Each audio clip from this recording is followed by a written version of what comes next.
ایمانی کفیت اور زید بن حارثہ، ان کی کیا بات کیجیے کہ زمانے کی گردشوں نے غلام کر دیا۔ اپنی بستی کے سردار کا بیٹا اغوا ہو کر فروخت ہوا اور غلام کہلایا۔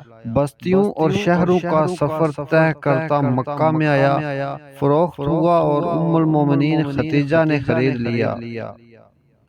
زید اب ام المومنین کے غلام تھے جنہوں نے آپ کا ہاتھ سرور کونین صلی اللہ علیہ وسلم کے ہاتھ میں دے دیا۔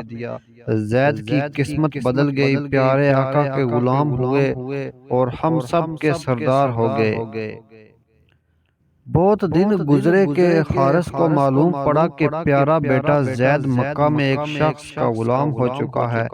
اپنے قبیلے کے کچھ بااثر افراد یعنی قبیلے کے کچھ سیانوں کو لے کر نکلے اور کچھ مال و دولت ہم راہ لیا کہ اپنے بیٹے کو مال و دولت دے کے واپس لے آؤں گا۔ پہنچے تو بیٹے کو گلے مل کے خوب سا روئے۔ بیٹے نے بھی برسوں کی جدائیاں برداشت کی تھیں، سو خون سے خون ملا تو جدائیوں کے ملال سے ابل پڑا اور آنکھوں کے راستے بہہ نکلا۔ جب کچھ دیر میں فرقتوں کو قرار آیا، دل سنبھلا اور آنکھوں کی برسات رک گئی تو بیٹے کو کہا کہ میں تم کو لینے آیا ہوں۔ تو وہی بیٹا جو ابھی بلک بلک کے رویا تھا، اس نے صاف منع کر دیا۔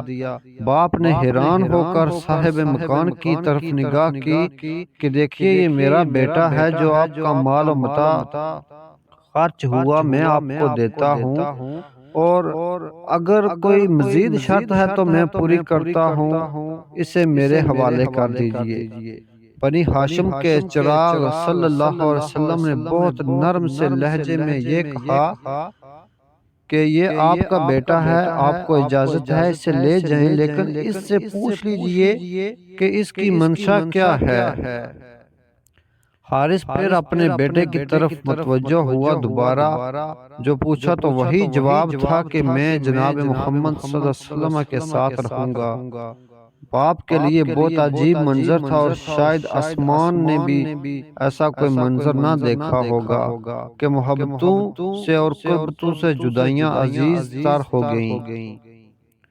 کیا سبب ہوا؟ ایسا کیوں ہوا؟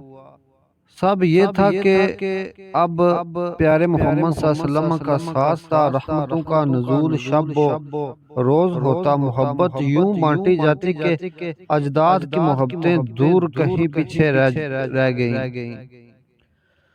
سو زید نے بھی یہی کہا اور اپنا چہرہ باپ کے چہرے سے موڑ لیا کہ سب کچھ خدا سے مانگ لیا، تجھ کو مانگ کر اٹھتے نہیں ہیں ہاتھ میرے اس دعا کے بعد۔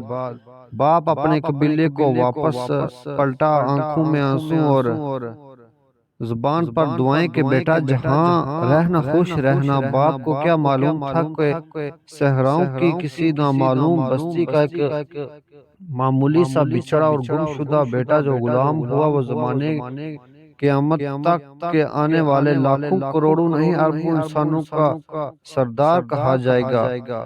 ہاں زید ہمارے سردار ہیں۔ اب تو ہم زید کے بدن سے مس ہو کر ہواؤں میں بکھرنے والی خاک کو بھی اپنی آنکھوں کا سرما بناتے ہیں کہ یہ اس سرور کائنات کو چھو کر آئے ہیں کہ جن پر ایمان جنتوں کی ضمانت ہے۔ یہ وہ زید تھے جو ہمارے رسول صلی اللہ علیہ وسلم کی محبت تھی، جن کو رسول اللہ صلی اللہ علیہ وسلم نے اپنی شناخت دی، جنہیں زید بن محمد کہا گیا، جن کو اپنا بیٹا بنایا اور ان کے بیٹے اسامہ کو بھی اپنی محبت بنایا۔ زید جنہوں نے اپنا خاندان چھوڑا وہ کیوں کر پیچھے رہتے، سو اولین مسلمانوں میں سے ہوئے۔ ان چار حضرات کے مسلمان ہونے کے بعد رسول مکرم معظم نے دعوت دین کا دائرہ وسیع کرنا شروع کیا اور فردن مکے کے صالح طبع افراد کو اسلام کی دعوت دینا شروع کی، لیکن یہ سب کچھ بہت کھلے طور پر نہیں ہو رہا تھا بلکہ خفیہ دعوت کا کام جاری تھا۔